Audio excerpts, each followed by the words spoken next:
Шаһарымыздағы дәріханалардағы дәрі-дәрмек бағасының тұрақтылығы мен олардың сатылымдағы көлемін бақылау мақсатында қалалық санитарлық қызмет мамандары кезекті мониторингтік іс-шараларын жүргізді.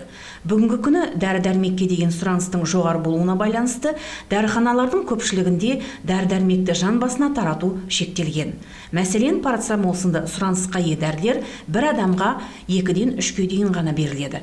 Қазіргі таңда атаулы дәрінің бағасы 90 теңгені құрап отыр. Мамандардың сөзінше, суық тию, тұмау аурулары кезінде емделудің толық курсына препараттар жеткілікті. Поступление препаратов приходит нам каждый день. Делаем заявки, но не все препараты, которые заказываем. Қажетті дәрігерлерге өтінімді күнделікті жіберіп тұрамыз. Бірақ барлық дәрі-дәрмектер қажетті мөлшерде келмей жатады. Негізінен қызуды түсіретін парацетамол, аспирин сияқты және вирусқа қарсы препараттар жеткізіледі. Сондай-ақ дәрігерлер жазып беретін антибиотиктер қатары да ұлғайды, деп отыр дәріхана өкілі. Сондай-ақ санитарлық қызмет мамандарының айтуынша, науқастарға дәрігерлердің арнайы жазып берген дәрмектердің тізімі дәріханаларда болу үшін қалалық емханаға препараттардың бар жоқтығы жөнінде мәліметтер жіберіліп тұрады. На сегодня проведен мониторинг 3 аптек.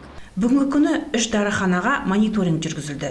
Барлық дәріханаларда қажетті дәрмектер жеткізіліп отыр. Сондай-ақ біздің мамандар Степногорск қалалық емханасына дәріханаларда дәрілік заттардың бар жоғы туралы мәліметтерін ұсынып тұрады, деп атап өтті басқарма маманы.